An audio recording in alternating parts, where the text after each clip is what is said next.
Welcome to the Redbeard Embodiment Podcast.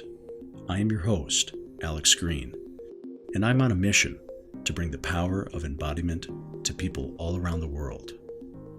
In this podcast, we explore how embodiment practices, trauma healing, and knowledge about the human nervous system can help us find our ground, discover new sources of meaning, and create connection in an ever-changing world. The deepest change is embodied change. All right. Well, I am really excited to be sitting down today with Michael Nissen. We're in very different time zones because I'm here in Boulder, Colorado, and Michael is in Denmark. So we're across the world, but able to sit down for this conversation.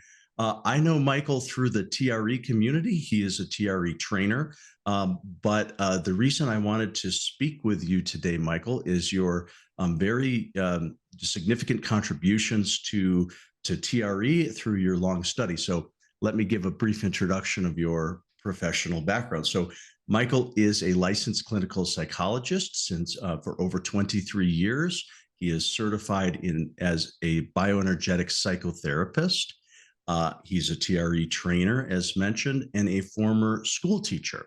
And Michael spent a decade as a psychologist at the Danish Multiple Sclerosis Society, where he specialized in using TRE with over 1,000 patients with multiple sclerosis, as well as many with arthritis, fibromyalgia, and other diseases.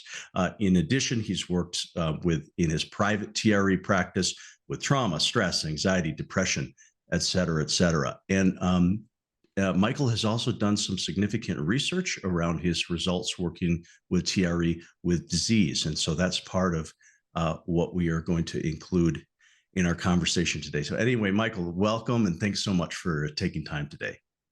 Thank you for inviting me. Great. Well, the way I always like to start is kind of an origin story background kind of a thing. So maybe could you just share a little bit, how you made the decision to go from PE school teacher, and then you became interested in psychology, but the roots of all of that may have come even earlier in your life. But could you just share a little bit how you ended up going down this pathway? Yeah. So it started very early in my life, because already with 15 in the school, I got interested in human destructiveness. So around 1980 already, in some kind of the same period we have now with the Cold War going on. And yep. Already back then we knew about the climate change that would come in the future. Sure. So why did humans not react more rational? Why all this destructiveness? So I started reading all the psychological theories, and some of them I found very strange, some of them interesting. But then when I got to Wilhelm Reich's explanation of human destructiveness, and especially how he differentiated between aggressiveness as a life force, right, and what happens if you stop this life force, that then turns into aggressiveness, to destructiveness, right, that really made sense to me already as a youngster. So that's when I got interested in it. So can we pause for a second? This is timely because Wilhelm Reich has come up so many times in the podcast so far, because and I've only ever given just the briefest of context.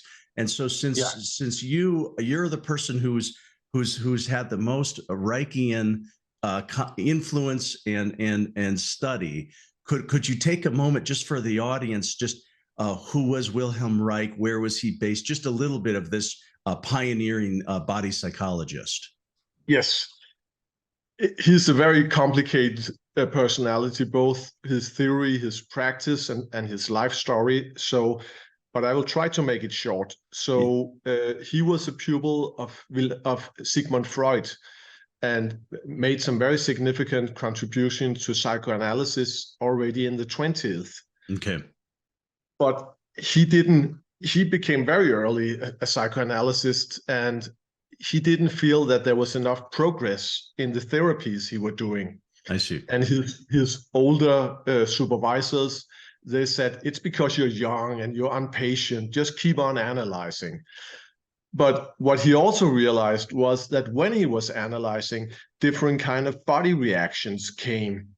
So he thought already in the end of the 20s, in the beginning of the 30s, and especially when he was a refugee in Denmark in 33, he found out that you could go through the body instead of going through the mind to the deeper emotional layers, and in this way try to solve people's problems. So he was the one starting body-oriented psychotherapy. In the beginning, just having people breathe. And then he developed different kind of techniques and methods. And yeah, so he also talked about the body armor. Right. So was he the first? Was he the first to use that term or that Yes. Yeah. Yes. Okay. So he first had a term called character armor, and that he developed into the term body armor. So he was the first to have a system and to systemize how the blocks in the body develops through the early childhood and how we can dissolve them. And of course, how to dissolve them. Now we have a lot of methods to dissolve them, but he was the first back then to start this pioneering work. What did Freud think of Wilhelm's sort of studies? Yeah, so Freud, he turned 70 in 1927, and Wilhelm Reich dedicated his book he published that year with the name "Function of the Orgasm" to Sigmund Freud, and Sigmund Freud only had one comment that thick about the book. So he was certainly not happy about it. So he found it was a wrong direction. I see. Interesting. But at the same time, it's a sad story, because at the same time, we know that Freud wrote somewhere that in the future, maybe we will find the place where the psyche meets the body. Ah, okay. And that's what Wilhelm Reich found, and that's what we're working with today. So it's so sad that Freud was not able to be more flexible. I see. So where were they? I don't remember. Were they in Austria or Vienna or Germany? Where was Wilhelm Reich from? So he was from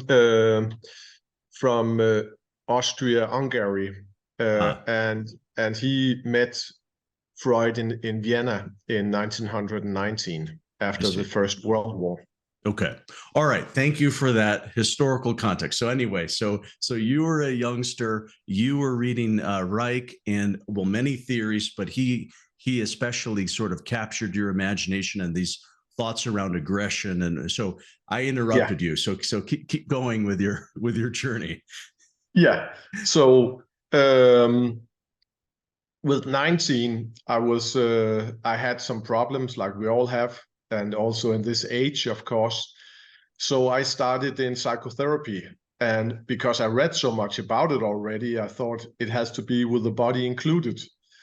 So I started in bioenergetic analysis with 19, and was quite impressed about the progress you could make that quickly. But also, I could see that it's a longer work to solve problems from early childhood. Okay. So I was in a very long body-oriented psychotherapy in my 20s. And it was too early back then for me to study psychology. I didn't feel mature enough to do that. So I needed a lot of therapy first before I could do that. So instead, I studied to become a school teacher, and my subjects were music and athletic. So I had a lot of fun 4 good years with a lot of music and moving. Oh, cool. in that course of bioenergetics therapy for you when you were 19 and in your 20s, and so because it was bioenergetics, that means it definitely included the body. Did that kind of show you at all firsthand the role of the body in terms of doing psycho-emotional work? Was that very clear to you at that age? Yes, immediately. Yeah. And I was both in individual therapy and in group therapy. So I could feel it on myself and I could see it on the other people participating. Great. Okay, wonderful. All right, so yeah, you weren't quite you didn't consider yourself, you couldn't jump right into psychology. You had your teaching years, which sounded enjoyable. Yeah, And that, but at some point you shifted. What happened there? yes. Um, I think I was just too much interested in the connection between mind and body. So I had to make it my profession also. Got it. I like pedagogics and children and working in schools very much, but I could just feel this is my path, working with the connection between mind and body, both in praxis, but also theoretically, I was very interested in it. Great. So you enrolled in a clinical psychology program. Was that the next step? Yes, so I enrolled at the university in Copenhagen to become a psychologist. And at that point, I felt this would take at least 5 years. And doing 5 year theoretical study without the body, I thought, no go, I won't survive. So I decided to study to become a bioenergetic therapist at the same time. And we didn't have really good organized education in Denmark. So they had that in Germany. So parallel with my psychology study in Denmark, I traveled forth and back to Germany to become a bioenergetic analyst. I see. Okay, and you were able to coordinate doing the two simultaneously. Yes, it took a little longer time than expected, but I had to finance it also. But I succeeded. Yeah, very cool. And then I know you ended up traveling to Berlin and living there at one point. Was that immediately, or did you go into private practice for some time first, or? Yeah, first I went to Berlin in the beginning of this phase to improve my German. So I stayed there for 4 months and did intensive German training. And then I went back to Denmark to study psychology and travel forth and back for 5 years to Germany. And then after that, or actually all the time, I had been very interested also in psychosomatic. And with all my respect and for bioenergetics, I didn't find that they had enough about disease. So I wanted to find somebody who practiced body-mind therapy and also had more approaches and also theory about how to work with diseased people. Yeah. Was there so you're saying that bioenergetics, they didn't go that deeply into disease. Is that because they were more focused on like things like anxiety, depression, neuroses? Is that the reason? Was that more of the emphasis, or? Yes, I think that's the reason. It's not that they don't have it. Alexander Lowen wrote a beautiful book about the heart and heart diseases and broken hearts. So it's not that they don't have it. He also wrote about cancer and other things. So we have it in bioenergetics. I just needed more about it. I see. And this is more in the Reichian traditions because they focused a lot on diseases because many of them, they were educated as medical doctors. So they have been working much more with chronic diseased people. I see. Was there, so your interest in so psychology for sure, because you're a psychologist, but now you're interested in disease and physiology and the link. Yeah. Was there a particular reason why you felt that you wanted to know more about disease and study with a more medical Reichian approach? Was there some reason, or you just felt a calling towards that? Many reasons. I think one of them is that in Western culture we have this split between mind and body, and we have this split between psychiatric diseases and somatic diseases. And of course, we have psychiatric disease and we have somatic diseases, but we don't have an overall view about disturbance in the psyche and the body. So because of this, I found it interesting to study somatic diseases from an emotional view. And I did my diploma work, my candidate work in psychology about Parkinson's disease. I see.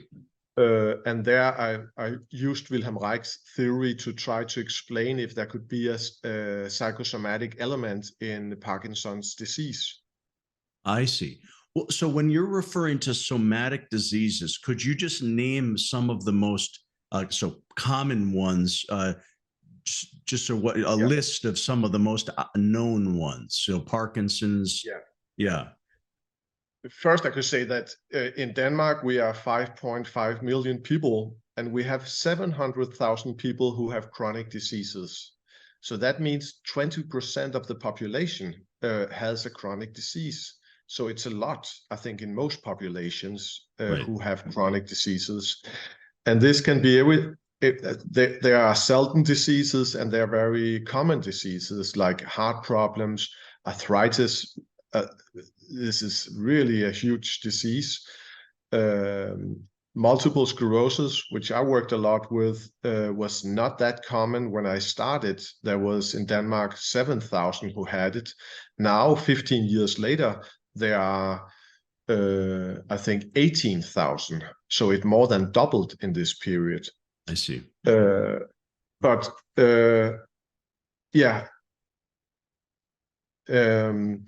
Would somatic, and would you include like autoimmune diseases or fibromyalgia? Would those be included in? I mean, when you say somatic disease, you're just kind of referring to the whole gamut of diseases. Yes. Okay. It's just to separate it from psychiatric diseases. Okay. Yeah. Yeah. Then when I studied Parkinson's disease, I could see that it was like psychosomatic had been very big in the period of psychoanalysis until the 50s or maybe into the 60s. But then as psychiatry became more biologic and was more focused on medicine than psychotherapy, I could see that psychosomatic had a less and less importance in medicine. So that was also a reason for me to go into this field. Got it. Okay. Really interesting.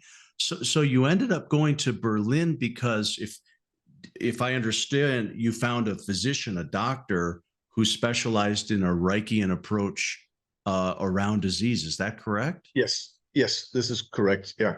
That sounded like a really interesting period of time of about 5 years. Can you just talk about what you learned and grasped during that period of time? Yeah. So first of all, I studied the writings of Reich, but also all the people who came afterwards. And there are some journals like very few people read, and it's also some of it quite orthodox and a little too rigid for my opinion. But there was a lot to learn anyway, to try to understand if we could have a more systemized way of understanding psychosomatic and how emotional disturbances can influence and turn into a disease. So this was what I was studying, and I tried some of the method on my own body in psychotherapy. And at the same time, I worked with psychiatric patients also using the method. So there was a lot to learn in these 5 years. So that's what was happening during. And were you working kind of closely with the doctor? Like, were you sort of like observing his treatment approach as well, or what did you learn from your, I guess, mentor? Maybe is the best Yeah, word. yeah, it's a good name. So I both had therapy in his method, Okay. and I assisted him on some workshops, and I had supervision on my clients. Right. And he also supervised my work for my psychology diploma about Parkinson's disease. I see. Interesting. So with his was he was, I know, trained in the Reichian tradition. Was he trained by Reich or just in that He through, was too young for that because he was born the same year as Reich died. okay. Okay. But he was trained by several of Reich's pupils. I see. I see. Yeah. And so what were some of his, I mean, so breath work, was there massage, was there shaking? What were some of the methods in his toolkit in addition to the psychotherapy side? Yeah, so he was educated in Wilhelm Reich's late work, which is called orgone therapy. Okay. But he had problems with that because he found that was a little problematic because of several reasons. So he developed that into a quite radically changed other method. Mm. So what he did was have people standing in stress positions, like we also do in TRE, like you also do in bioenergetic. Mm-hmm. But at the same time, he was pushing different kind of acupuncture points. So he was like you try to stimulate the energy flow or the chi or whatever you choose to call it at the Mm-hmm. same time as you're vibrating in a stress position. Ah, I see. This is the first point, but then after that, you go into a relaxation where you more go into energy flow, and then you have different other techniques to have this energy flow going through the body. Mm. It's quite a hard method, but you feel wonderful afterwards. When I spoke with you a few weeks ago, if I'm remembering correctly, you used a word that isn't very common in my own vocabulary around, but it sort of made sense. But I didn't ask you about it. But I think you said something. I think you used the word streaming. Um, Yeah, can you describe that a little bit? yeah. This you feel in this kind of therapy in the end, that you have the feeling of energy flowing through the body, Mm. like you can also have in yoga or in Tai Chi. And in Reichian terminology, you call it orgone energy. Uh, I'm not so interested in names of the flow. I'm more interested in the phenomena. Right. I think it's something that is talked too little about in also in body-oriented psychotherapy. Mm. That today you're more interested in getting in a relaxed harmonic state, but these wonderful streaming sensations, I think, is also a nice goal to have. I see. Okay, I love that. Okay, great. All right, so that captures a bit about what you were doing under that mentorship. Very cool. Yeah. So then by then you're highly educated. You've done your thesis on Parkinson's. I think you head back to Denmark. And when was Yeah. pretty, and then you landed a role in the Danish Multiple Sclerosis Society. Is that right? Exactly. Okay. Yes. And the reason I picked that was, first of all, because people who get multiple sclerosis is often women in their 20s or 30s. You have Mm. double as many women as men. And that means they stand in the beginning of their life. Maybe they already had 1 or 2 kids. They just start working after their education, or they're in the middle of their education, and then they get this serious disease. Mm. So I wanted to see if all the methods I had learned was able to influence this situation. And this was one of the half of it. The other half was that I was also interested to see, because multiple sclerosis is an autoimmune disease where the autoimmune system attacks the central nervous system. So if we are able with a method like TRE or body-oriented psychotherapy to influence this condition, that means we have evidence that we are influencing the central nervous system. And I found that very attractive to investigate. Cool. So can you kind of and you were there about a decade or so, is that right? Yeah, 12 years, and I still have a collaboration with them. Okay, so it's ongoing. So maybe, I mean, I want to get to the sort of the results, the research, and because I know the end of the story, which is that you learned a lot and it was very effective. But I wonder if you could just describe, those early years.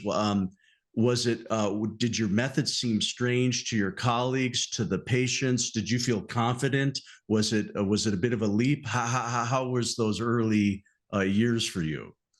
I was a little concerned arriving back to Denmark with all these methods. And in Germany, they are very open. So in Germany, you have a tradition for complementary medicine going more than 100 years back. So I was quite concerned, but I had luck, because one of my colleagues, she was also a body-oriented psychotherapist and psychologist, and my first supervisor, the same. So my first supervisor, in the first week, he said, "Michael, immediately go out and buy a mattress and start using your methods." And that solved it. Wow. Okay. Yeah. Wow. So what would be so when you would meet, so you had a room, a mattress, so what was, when you would have a new patient, did you just jump right into some of these somatic methods? Did you have to describe it for them? What was kind of your approach to bringing them into this practice? So I was employed as a psychologist, meaning that they came to me expecting to talk. Most people had no idea that a psychologist could also work with the body. So that was my working conditions. And because of that, and of respect for the clients, and also to make a safe space, I used the first hour to talk, which also, of course, made a lot of sense because they had a lot to talk about. Many people were newly diagnosed, or they had their disease worsened. So there was a lot to talk about. But already in the first hour, I said, the next hours, we could talk half of the time, and then we could do body work the other half. And I think almost everybody said yes. And almost everybody said, that makes totally sense. Of course, there's a connection. So it was intuitive. That was so interesting. Yeah. Yes, and that was so interesting for me, because here I had a totally average of the population, because anybody can get this disease. So you have a total average, and everybody just said, that makes sense. Interesting. Yeah. So was it pretty, so after you began working this way, was it pretty early that you thought to yourself, hey, this is helping, they're benefiting from this? Was that pretty clear to you almost immediately, or how did you get the positive reinforcement that you were doing something very helpful? It was obvious very quickly, but I didn't use TRE maybe the first half year or year. So I used bioenergetics and orgone therapy, and this is very effective. But my problem was I only had 5 hours per client, and of course I couldn't go deeper into a psychotherapeutic process. And I had some bioenergetic exercises they could do at home. But it was quite difficult to introduce them to bioenergetic homework in 5 hours or 4 hours. Mm, mm. So I had supervision by Heiner Steckel, the TRE trainer also, but I had it as Bioenergetics back then. And then he told me about TRE, and I could hear that this could be very good for my working situation, because here you had a self-help method which you could introduce in 4 or 5 hours. So I went to Germany and had the education by David, as he was he was teaching in Germany, and assisted David in Poland on workshops. And then I started using TRE, and that was a revolution, because suddenly I had a much more simple method which could be introduced very quickly, and the people could do homework, which was very simple to do. I see. Okay. Fascinating. Okay, so because when we spoke last time, you said you used a funny phrase that I liked, and because I was asking about the difference, that there's Reich's work, and then Alexander Lowen's bioenergetics, and it's a whole system of psychotherapy and all these body practices that includes tremoring, and of course, Dr. Berselli was trained by Alexander Lowen as well. And so in a way, we could look at TRE as a subset. The neurogenic tremoring in TRE, we could look at it as a subset of what's coming out of the bioenergetics tradition. And you used a funny phrase, which is, hey, isn't this new wine, or no, the same wine in a new bottle, or something like that? Yes, exactly. Which I thought was great. I was asked that at a conference as I was introducing TRE. And an old guy, he asked this question, and I said to him, "You're totally right, but it's a damn good wine." But it's a damn good wine. So can you just share a little bit more about the because what I think I'm hearing from you is that there's something around the format of TRE that makes it a little bit easy. It's easier to learn, easier to apply in a self-help way.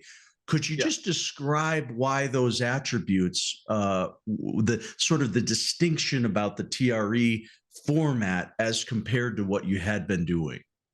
Yeah.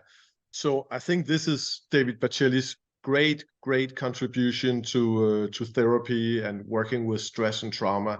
That is that he was able to take a very complex psychotherapeutic method, which takes a long education to learn. It takes many years to have a real good effect in that psychotherapy, and to make it into 7 exercises and a self-help method. I think this is his greatest contribution, because it's so simple, and many people have this working situation that you don't have 5 years for psychotherapy. I want to say, and it's important for me to say at the same time, I'm very big fan of very long psychotherapy for many people. I see. Because I think there you reach something else which you don't reach in TRE. Yeah. But also, David is very realistic here, that many people, they will never afford it, or they won't have the time, or they don't even know it exists. So we need something parallel to long psychotherapeutic approaches. And so I think it was very clever to go to Alexander Lowen. He also participated in Lowen's exercise class and saw all the exercises. And then to make it into these 7 exercises, this is really clever thought. And for me, fitted perfect at that moment in my professional life. So once you learned, so Heiner Steckel kind of showed you this format, and then now you realized this would be a more efficient or streamlined way to, especially your patients where you have 5 total hours, where you could get them started in a self-practice. Is that correct? Yeah, exactly. Okay. Exactly. Yeah. When people did that, when they started it, when you got them going in TRE, after those 5 hours with you, if they needed additional support, or they wanted to contact you, were they able to, or not really? It's sort of like it was flexible. It was flexible. It was a plus minus 5 hours. Okay. So I also had many people for much more hours. I see. And especially if you had deep emotional problems at the same time with a chronic disease, and also the people who really got sick from the disease, some of them, they needed more hours, of course. So it was flexible. I see. Well, could you share some of the stories or I guess maybe before you did the research side of it, where you kind of quantified the effectiveness, but before that, what were the kinds of feedback you were receiving that let you know, yes, this is working well for my population? Yeah. So already from the beginning, I took a lot of notes. So I think in science, we have much too little emphasis on what you call anecdotal case material. All the stories that the clients, they tell themselves, how the clients experience the change, how they interpret their situation and the effect of, for example, TRE. So I took a lot of notes, a lot of case stories, and I asked a lot of questions, both about how they saw their disease themselves, if they found any psychosomatic relation. Of course, I didn't ask it this way, but many, they just told it themselves, that I had a very traumatic childhood, or I had 3 years of stress on my work because my boss was mobbing me, or I'm in a very complicated marriage. All these kind of things, they had that as an explanation for why they got the disease. I see. And nobody listens to that. So I took notes, and then I took notes of all the effects of using TRE. And that was a lot, because in MS, in multiple sclerosis, because it's a central nervous system disease, that means you can get almost any kind of symptoms, because everything is. What are some of the more common MS symptoms? Yeah, for example, you have fatigue as a major symptom, and really problematic symptom, because many, they have to stop working because they're simply too tired. I see. Spasticity, which is a kind of cramp situation in the musculature, can be very, very painful, and we have medicine against it, but it has quite serious side effects. Problem with balance, pain, numbness, bladder and bowel problems, sexual disturbances. So, and then you have mental, you have increase of depression and anxiety, for example. I see. I see. And all these things I mentioned now, yeah, it's possible to influence with TRE. Not to solve, of course, but it's all symptoms. It's not the disease in itself. And there I've seen with TRE so many people where it was possible to change a little or totally take away. Well, that was my next question. Is your view that TRE or these other things when you're working with a patient? I mean, of course, your goal is just to get as much possible help as there is. But is your attitude that we might reverse this disease process? We might reduce the symptoms. We might slow down the progression. Well, how do you conceptualize sort of the what's the range of results, I suppose, when you work this way with MS, I guess, specifically? Yeah, it's very complicated, because I think also in TRE, but also in other methods, we really have to watch out that we don't go out and say that this and this and this disease is mainly psychosomatic. Because by most diseases, we simply don't know why they start. Right. We can have our hypothesis, but we don't know. Yeah. So I would never go out and say that multiple sclerosis is a psychosomatic disease. Yeah. because we don't have evidence. I would also never go out and say that we can influence the disease with TRE. Yep. But I am telling all the time that we can influence the symptoms. I see. And people can have a much better life. I see. Okay. Well, so could you share, because so then, you know, you've done a lot of papers and research, and I regret to say I haven't read them all specifically, but I wonder if you could share a little bit, like, were these I guess, what was the structure of this research? Maybe just share how you approached getting these research results. How did you go about doing that? Yeah, so we did it because we could see so good effect.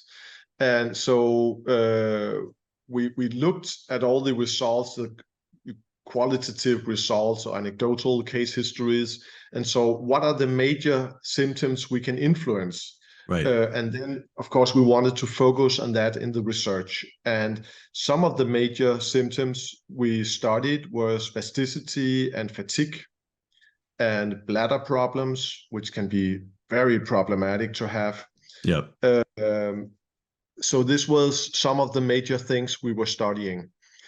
And then the problem with studies are mostly that they are too short. So I made it quite intense. I would never work so intense with people normally, but we only had 7 weeks for the first study.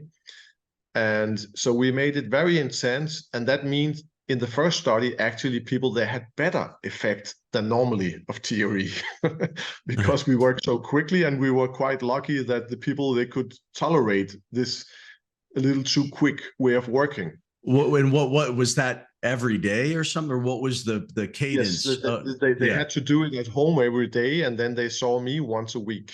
I see. For 7 weeks. So they did every day for 7 weeks, once per week with you. I see. Yes. Okay. Yes. Yep. And there I can tell several stories from this study, because we had people who were so tired, and I could just see on their body, this person have had so much energy earlier in her life, and then after 7 weeks, the person were cleaning the whole house, and normally she was too tired to do this, and she had immense energy suddenly. And I met her several years after, and she is still doing great. So in the first study, we had really good results. Great.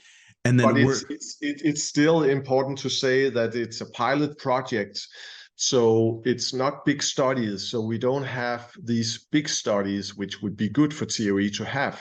Yeah. And to do a pilot study is, of course, to make the first step. So we did 2 studies in the Danish Multiple Sclerosis Association.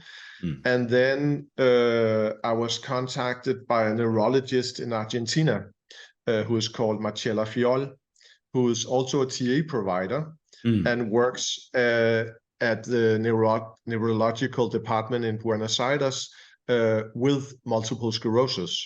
And she's very interested in complementary medicine. So she wanted to do a study based on our first study. And we had the results last year, and they had good results also.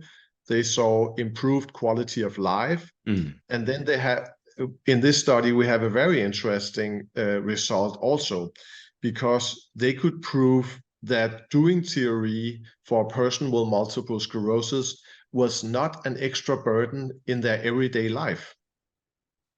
And that can seem like a small thing, but it's not a small thing if you have a chronic disease, because you're so overwhelmed with all the things you need to do.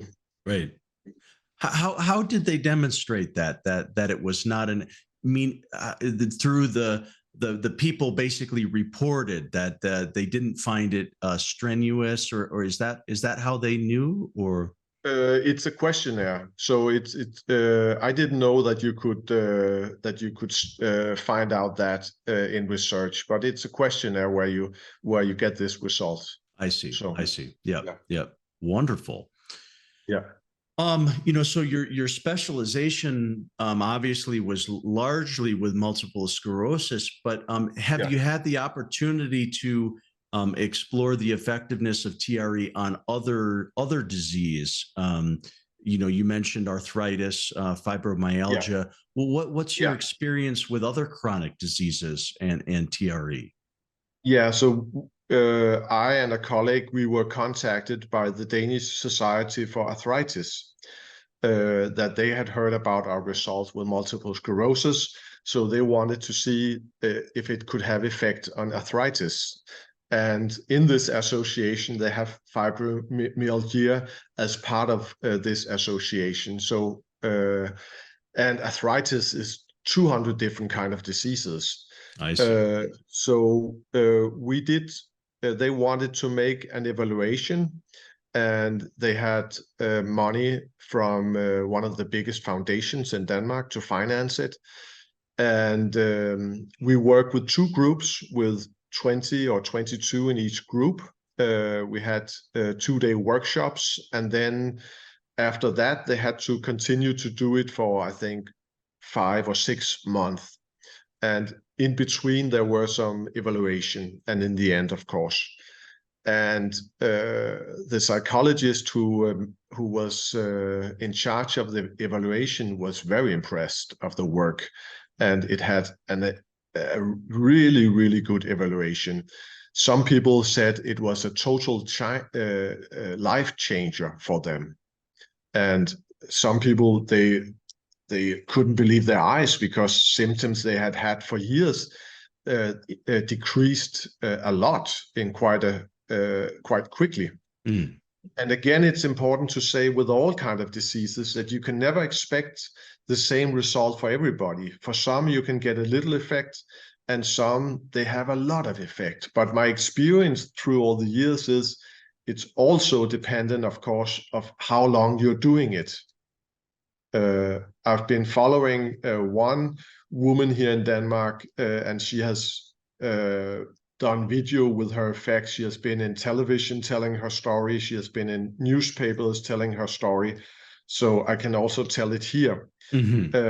I met her when she was around 60, and she had to retire as a school teacher because she was so influenced by multiple sclerosis. And then she met a woman in a sauna, and the woman heard about her disease, and then she said, "But if you have that and all these symptoms, you have to go to psychologist Morin Nissen." And she said, "But I don't need to see a psychologist." And then she said, "It's not because he's a psychologist; it's because he can this method. He can teach you this method."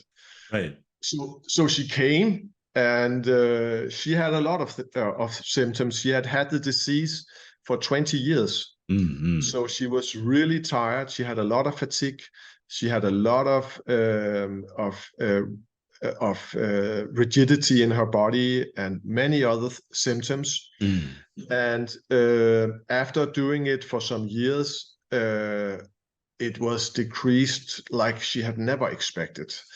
So because of this, she thought, I need to give this to other people. So she took the TRE education, and now she is in the age where she should normally have retired. Mm-hmm. But she has so much energy, and she is so fond of teaching TRE that she says, no, I would never retire.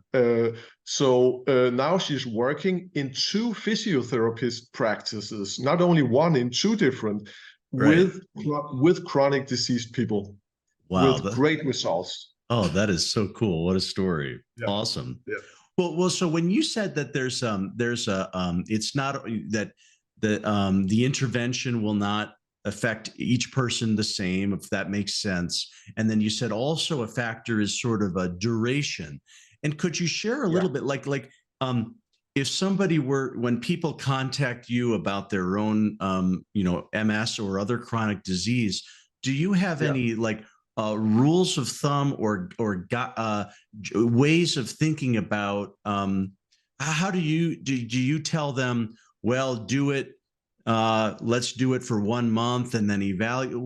What's your own thought about the timeline of this sort of these sort of practices, TRE specifically? Yeah. So when I work with chronic disease people, you have a quite special situation because many of the people have tried many other methods also. Right. And also you can have some clients who have used a lot of money on complementary medicine, and some of them with very little effect. So I really want to watch out that I don't push the method too much on people. So I try to have an atmosphere where people feel as free as possible to choose or to leave. Mm-hmm. And I also try to give it to them as a self-help method.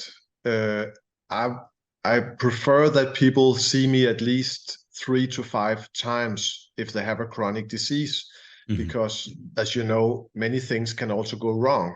Mm-hmm. And then I see that many people also, if you do only TRE, could benefit of coming for a very long period because there are so many things to be done.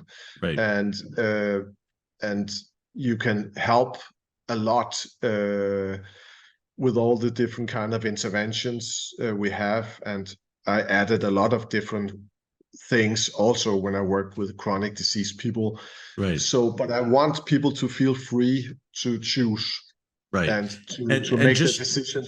And just a comment for a moment, just in case anyone in the audience, just to paraphrase, what you're saying is, on the one hand, you're holding it, empowering it as a self-practice because there's a lot of benefit, of course, to safe, consistent self-practice is a wonderful thing, but also because it's independent and there's no cost.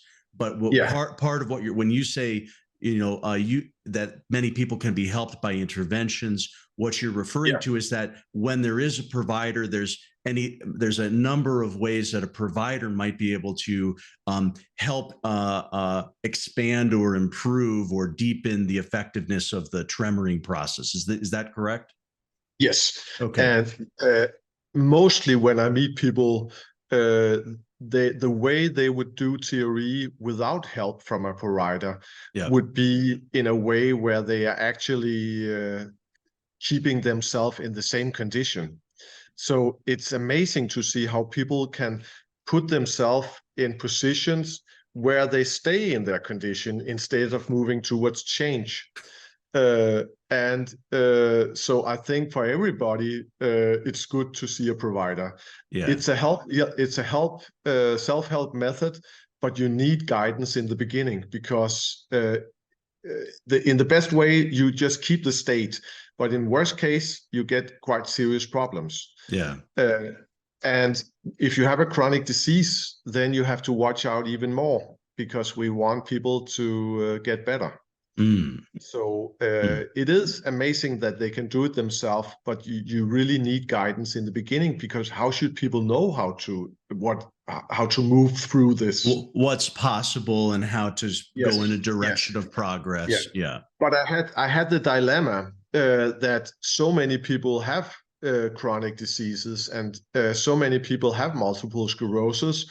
So I was asked by the Danish Multiple Society to do videos so that they on their homepage could have videos where I guided people through the TRE process. And I was quite in doubt if I should do it because I wanted people to see a provider first. But also, as David Bacelli also said, you can find so many unauthorized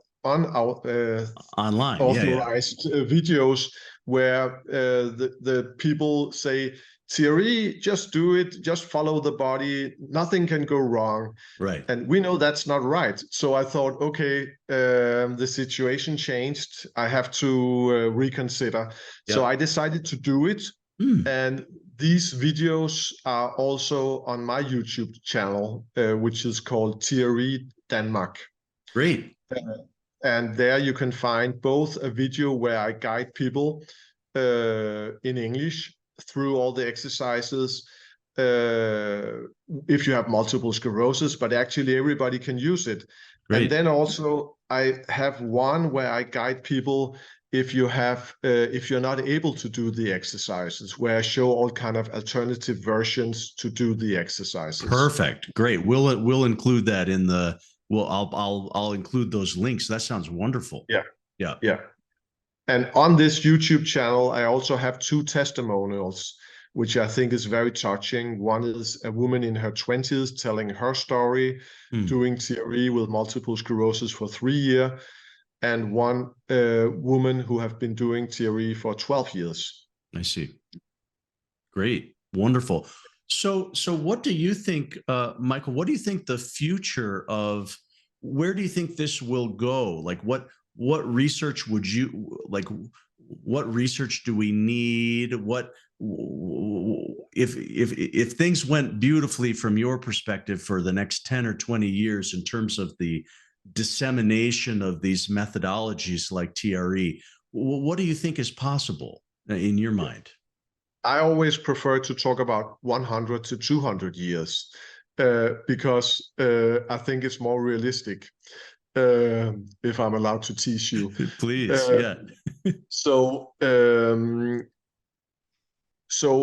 my goal is to get it into average rehabilitation for chronic diseased people.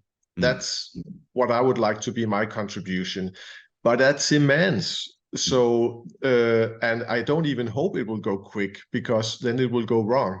Okay. So we have to do this work very slowly. We need a lot of studies. We need a lot of experience. We need a lot of credibility. And we also need that things doesn't go wrong. So I've been very careful with my work and try to always try to talk about it in a proper way and so on, so that people feel safe. But it also means that the system, that the conventional health care professionals, they should also feel safe. They shouldn't feel threatened by a method which is saying they have so good results, but they have almost no studies. So I think we have to really show respect also to the conventional healthcare practitioners. So that's the way I've been working. And of course, that takes a lot of time. But there is a movement, and a lot of people have great effect. And then we will just slowly have to continue to do studies. Also to have practical experience. And one way in there, I think, is the patient organizations. That's why I chose that, because there it's a patient's own organization, and the patients, we know from studies, they try complementary medicine and they want it, and they also want proof, because they feel on their own body this is doing something else than the medicine. Well, what's needed to jump into, so what you're saying is, there's good evidence, there's good qualitative research, there's good anecdotal, there's good small studies, your pilot studies, all of which are promising, but we haven't kind of crossed the threshold into some more substantial kind of, or I don't know if that's the right word, but sort of a next tier of research. What's needed to shift into that direction, do you think? I think the work we are doing now, just to continue to be patient and consistent, because I think it's moving in the right direction. And I wouldn't expect it to move in a quicker tempo than now, because we already reached quite a lot. And if you look at other phenomena like yoga was introduced in Europe in the 40s. They already knew it in the 20s in Europe, and it's only within the last 10, 20 years that it got so big. Yeah. It's the same with acupuncture. In the beginning, it was not accepted by any medical doctor, and now most medical doctors would say that acupuncture has a function. So I think we need time, and we should watch out that we don't push it on people, that we just accept that it takes time for people to feel safe, and also the medical doctors, they have another way of thinking. They want studies, and we have to respect that also. Sure. So I think we should work on all these different kind of levels. I see. Yeah, I like that. Yeah, very cool. Well, anything else to share? Do you want anything you want to share about because you are also a TRE trainer. Do you have any? Are you available? Do you have any upcoming trainings? Are they in person? Are they online? Maybe just share a little bit about your own educational program. Yeah. So I'm only training live. Okay. And I'm only training the whole education in Danish. Okay. And it's a difficult language to learn. But I'm also sometimes invited to do online workshops with specific themes like multiple sclerosis or chronic disease. I also put a lot of emphasis on working with the eyes. So the last 8 years, I've been studying techniques in body-oriented psychotherapy, with how to include the eyes in psychotherapy. So there also I put a lot of emphasis on eyes in TRE, and see quite good results with that also. So there I also make theme workshops working with the eyes, and that I do sometimes over internet also. I see. Okay, wonderful. Didn't Reich had a term for what is it called? The eye block, or isn't there a phrase? He had a yes. He called it the eye block, and then he called this whole area, he called the ocular segment. Okay. So yes, so okay. Which includes the brain and the neck. I see. So in your specialization, your inclusion of more emphasis on the eyes, do you kind of think of it in similar terms? I mean, is this sort of a Reichian approach, would you say? Yes, it's to get this whole area more alive. Okay. The face, the eyes, the brain. Yeah. Right. He would have liked to know about. He would have been interested probably to speak with Porges about the social engagement nerve, the innervation of the face. Yes, for sure. Would have been an interesting conversation. Yes. All right. Well, Michael, this has been so enriching just to hear kind of all these different threads, and I really appreciate you taking time. Anything you feel like we should include that we haven't touched on yet? The only thing is this, to get back to this point about working with TRE with a central nervous system disease. If you do that, you have quite good evidence that if the symptoms decrease, which we can see they do, then we have very good evidence that TRE is able to balance the central nervous system, because else the symptoms wouldn't decrease. That's my major point in my work, and that's why I did it. So it's quite complicated, but at the same time quite simple, because we can see that all kinds of symptoms can get less by some people. Great. I like the clarity of that framing. Very cool. All right. Well, we'll include all kinds of information about your YouTube channels and everything else in our show. Well, thank you so much, Michael. Yeah. Thank you for inviting me. Thanks for listening to today's episode of the Redbeard Embodiment Podcast.